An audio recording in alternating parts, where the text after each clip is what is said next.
আপনাদের মতে যারা যারা প্রথম দফাতে ভোট দিয়েছেন তারা তো অলরেডি ভোটার স্লিপ পেয়ে গেছেন। তো সেই ভোটার স্লিপ কি আপনি ফেলে দিয়েছেন? এবং যারা দ্বিতীয় দফাতে ভোট দেবে তারা কিন্তু অলরেডি বিএলও তাদেরকে ভোটার স্লিপ দিয়ে গেছে। যদি না দিয়ে থাকেন তাহলে কি করতে হবে সেটাও আপনাদেরকে ভিডিওতে জানিয়ে দেবো। তো এখন এই ভোটার স্লিপ নিয়ে কতগুলো প্রশ্ন রয়েছে যে এই ভোটার স্লিপ কি আপনি যত্ন করে রেখে দেবেন? কারণ এই ভোটার স্লিপের মধ্যে একটা কিউআর কোড রয়েছে, আপনার ছবি রয়েছে, অ্যাড্রেস রয়েছে, আপনার পার্ট নাম্বার রয়েছে, সিরিয়াল নাম্বার রয়েছে। অর্থাৎ এই ভোটার স্লিপ একটা প্রমাণ যে আপনি 2026 সালের বিধানসভা নির্বাচনে আপনি ভোট দিয়েছেন। এটা তো একটা প্রমাণ, সেটা তো নির্দ্বিধায় বলা যায়। তো এবার কি আপনি এই ভোটার স্লিপটিকে ফেলে দেবেন, নাকি ভোটার স্লিপটিকে আপনাকে যত্ন করে রাখতে হবে? প্রথম দফার ভোটের পরে বা প্রথম দফায় ভোট হওয়ার যদি আপনাদের হয়ে গিয়ে থাকে তাহলেও ভিডিওটি আপনাদের জন্য ইম্পর্টেন্ট। দ্বিতীয় দফায় যদি ভোট হওয়ার থাকে তবুও ইম্পর্টেন্ট, সেজন্য ভিডিওটিকে সম্পূর্ণ দেখবেন। একটা ছোট্ট রিকোয়েস্ট, ভিডিওটিকে অবশ্যই লাইক করবেন এবং ভিডিওটিকে শেয়ার করবেন। বন্ধুরা, আপনাদের একটি লাইকই ভিডিওটিকে আরও হাজার জনের কাছে পৌঁছতে সাহায্য করে। দেখুন, প্রথমে আপনাদের জানিয়ে দিই যে দ্বিতীয় দফার ভোটের আগে যদি আপনি এখনও পর্যন্ত ভোটার স্লিপ পেয়ে গিয়ে না থাকেন, ভোটার স্লিপ পেয়ে যাওয়ার কথা, যদি না পেয়ে থাকেন তাহলে 1950 এটা কমিশনের হেল্পলাইন নম্বর। এখানে আপনি ফোন করবেন, আপনার পার্ট নাম্বার, সিরিয়াল নাম্বার বলবেন, আপনার যে বিএলও রয়েছে, তারপরে আপনার 12 ঘন্টার মধ্যে বিএলও আপনাকে এসে অথবা আপনি হাতে আপনি ভোটার স্লিপ পেয়ে যাবেন। সে আপনাকে বিএলও দিয়ে যাক অথবা অন্য কেউ দিয়ে যাক, আপনি হাতে পেয়ে যাবেন। দেখুন, ভোটার স্লিপ এবার আপনাদের বাড়িতে দিয়ে আসার কথা হচ্ছে বিএলওর। এবার কোনো পার্টির এজেন্ট আপনাকে ভোটার স্লিপ ইস্যু করতে পারবে না। এর আগে আপনারা হয়তো ভোটার স্লিপ দেখেছেন যেখানে উপরে ভোটারের সমস্ত কিছু থাকতো, নিচে থাকতো সেই পার্টির সিম্বল, কত নম্বর বোতাম টিপলে পরে সেই পার্টির আপনি নাম দেখতে পারবেন, সেই সমস্ত কিছু থাকতো। কিন্তু এবার টোটাল জিনিসটাকে চেঞ্জ করে দেওয়া হয়েছে। এবার ভোটার স্লিপ ইস্যু করছে নির্বাচন কমিশন এবং এই ভোটার স্লিপের মধ্যে এবার সমস্ত কিছু থাকছে কিন্তু কোনো পার্টির সিম্বল থাকছে না। ঠিক আছে? অর্থাৎ এই যে ভোটার স্লিপটি রয়েছে, এই ভোটার স্লিপ আপনাদের বাড়িতে দিয়ে আসবে হচ্ছে অনলি বিএলও। তো এই ভোটার স্লিপ ছাড়া কি আপনি ভোট দিতে পারবেন না? তো এর উত্তর হচ্ছে ভোটার স্লিপ আপনাদের অবশ্যই ভোট কেন্দ্রে নিয়ে যাওয়া উচিত। কিন্তু ভোটার স্লিপ না পেলে যে আপনি ভোট দিতে পারবেন না, এটা কিন্তু খুব একটা সত্যি নয়। ভোটার স্লিপ ছাড়াও আপনি যদি ভোট দিতে যান তাহলে সেক্ষেত্রে আপনাকে বলতে হবে, কেন্দ্রীয় বাহিনী প্রথমে থাকবে বিএলও। বিএলওকে আপনি বললেন যে আমি তো ভোটার স্লিপ পাইনি, অর্থাৎ আপনার বুথের বিএলওই কিন্তু সেখানে বসে থাকবে, অর্থাৎ ভোট কেন্দ্রে বসে থাকবে, অর্থাৎ আপনি ওনাকে সেখানে পাবেন। অর্থাৎ সেখানে যদি আপনি ওনাকে বলেন তাহলে সেখান থেকেও হয়তো আপনাকে ভোটার স্লিপ দিয়ে দেবে। কিন্তু তারপরেও যদি কোনো কারণে যদি ভোটার স্লিপ দিতে না পারে তাহলে পরে বিএলও গিয়ে সেন্ট্রাল বাহিনীকে বলবে না ঠিক আছে ইনি ভোটার, এনাকে কোনো কারণে আমি ভোটার স্লিপ দিতে পারিনি, তারপরে আপনি ঢুকে যাবেন। অর্থাৎ সেক্ষেত্রে আপনি ভোট দিতে পারবেন।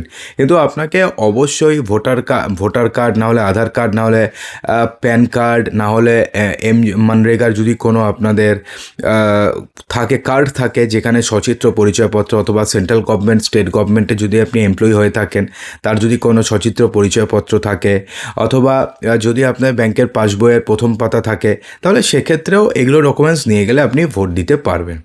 তো হয়ে গেল যে যদি আপনারা ভোটার স্লিপ না পান তাহলে আপনাদেরকে কি করতে হবে। তো এবার যে মেইন প্রশ্ন সেটা হচ্ছে ভোটার স্লিপটা আপনি পেয়ে গেলেন, ভোটার স্লিপ দিয়ে আপনি ভোটও দিয়ে দিলেন, তারপরে সেই ভোটার স্লিপটি আপনি করবেন কি?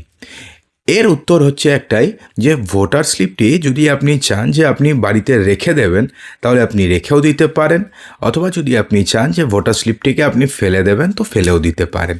কারণ ভোটার স্লিপ দিয়ে আপনি কিন্তু এটা প্রমাণ করতে পারবেন যে ঠিক আছে 2026 সালে বিধানসভা নির্বাচনে আপনি ভোট দিয়েছিলেন। এটা একটা অবশ্যই আপনাদের একটা প্রমাণ, 2026 সালের বিধানসভা নির্বাচনে আপনি ভোট দিয়েছিলেন। কিন্তু ভবিষ্যতে যদি কোনো দিনও এসআইআর হয়, কিন্তু দেখুন এসআইআর হয়েছিল বিগত প্রায় 20 থেকে 22 বছর আগে, নিকট ভবিষ্যতে আর এসআইআর হওয়ার কিন্তু খুব একটা চান্সেস নেই। দেখুন বর্তমানে আজকের থেকে 20-22 বছর আগে সীমান্তে কাঁটাতারের বেড়া দিয়ে প্রচুর লোক এদিক দিকে চলে এসছে বা তার আগে প্রচুর লোক চলে এসছে, তো সেটা কিন্তু হয়েছে। কিন্তু বর্তমানে যত দিন যত বাড়ছে তত কিন্তু যে বর্ডার রয়েছে, বর্ডার কিন্তু সিলিং হচ্ছে, অত্যাধুনিক প্রযুক্তি ব্যবহার করা হচ্ছে। আজকের থেকে 20-22 বছর আগে বর্ডার পার করা যতটা সহজ ছিল, বাংলাদেশ বর্ডারের কথাই বলছি, নদী দিয়ে অনেক কিছু দিয়ে বর্ডার পার করা যেত, কিন্তু আজকের দিনে দাঁড়িয়ে কিন্তু সেটা পসিবল নয়। এবং আজকের থেকে 20-22 বছর পরে সেটা কিন্তু আরও পসিবল হবে না। অর্থাৎ সেক্ষেত্রে আবার যে 20 বছর পরে বা 22 বছর পরে এসআইআর হবে সেটা কিন্তু বলা যায় না। এসআইআর এমন নয় যে কোনো প্রক্রিয়া যেটা 5 বছর অন্তর অন্তর পুরো দেশ জুড়ে চলতে থাকবে, এটা নয়। যেহেতু অনেক বছর আগে হয়েছিল সে কারণে আবার করা হয়েছে, কিন্তু তার মানে এটা নয় যে আবার 20 বছর পরে আবার হবে। হ্যাঁ, এটাও ঠিক, এটাও নয় যে 20 বছর পরে আপনাদের হবে না, সেটাও নয়। কিন্তু তার জন্য কি ভোটার স্লিপটি আপনাদের লাগবেই? দেখুন, আপনি যে ভোট দিচ্ছেন সেক্ষেত্রে এবার তো ভোটার তালিকাতে আপনাদের নাম রয়েছে, আপনাদের নামের সামনে কোনো আন্ডার অ্যাডজুডিকেশন নেই, ডিলিটেড আফটার জুডিশিয়াল ভেরিফিকেশন নেই, বা অন্য কিছু নেই, বা আন্ডার অ্যাডজুডিকেশনও নেই। এখন তো দুটো থাকছে, হয় অ্যাপ্রুভ থাকছে, নাহলে ডিলিটেড আফটার জুডিশিয়াল ভেরিফিকেশন এরকম থাকছে।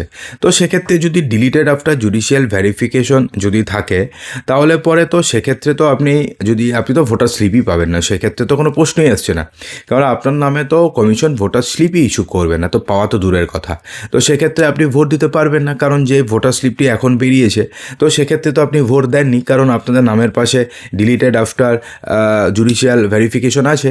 পরবর্তীকালে যদি আপনারা তো সবাই অলরেডি আপনারা তো ট্রাইব্যুনালে অ্যাপিল করেছেন, তো ট্রাইব্যুনালে অ্যাপিল করার পরে যদি আপনাদের নাম যদি উঠে যায়, তাহলে সেক্ষেত্রে বা ভবিষ্যতে যদি আরও কোনো প্রসেস বেরোয় যার মাধ্যমে আপনাদের নাম ভোটার তালিকাতে উঠবে, তো সেক্ষেত্রে তো একটা আপডেটেড তালিকা বেরোবে, তো সেই তালিকাতে তো আপনাদের নাম থাকবে, তো সেটাও আপনি দেখাতে পারবেন যে এই যে তালিকা ছিল 2026 সালের ভোটার পরে আমার নাম উঠেছে, এটা হচ্ছে তালিকা, এইভাবে আমার তালিকায় আমার নাম ছিল। তো সেক্ষেত্রে যে আপনাদেরকে ভোটার স্লিপই রাখতে হবে এমন কোনো মানে নেই। আপনি যদি চান যে আপনি তাও একটা সেফ থাকতে চান, আপনি ভোটার স্লিপ রাখতে চান, তাহলে আপনি নির্দ্বিধায় রাখতে পারেন। কিন্তু ভোটার স্লিপ যে আপনাকে রাখতেই হবে, না হলে পরে আপনাদের ভবিষ্যতে সমস্যা হবে, এমন কোনো বাধ্যবাধকতা কিন্তু নেই। তো বন্ধুরা, আমাদের যে বক্তব্য বা আমাদের যে যুক্তিতে যদি আপনারা সন্তুষ্ট হয়ে থাকেন, অবশ্যই কমেন্ট বক্সে জানাবেন, এবং আপনাদের মতে কি বলছে সেটাও কমেন্ট বক্সে জানাতে ভুলবেন না। এবং এরপরে কিন্তু আমরা আরও কিছু ইম্পর্ট্যান্ট কিছু ভিডিও বানাতে চলেছি, অবশ্যই ভিডিওগুলো দেখবেন। এরপরে আমাদের চ্যানেলটা একটু খুঁজে নেবেন। অনেক সময় কি হয়, আমাদের চ্যানেলগুলো সাজেস্ট করে না ইউটিউব, তো সেক্ষেত্রে একবার সরকারি তথ্য দিয়ে সার্চ করবেন, সার্চ করার পরে আমাদের ভিডিওগুলো দেখে নেবেন, অনেক দরকারি ভিডিও আমরা বানাই।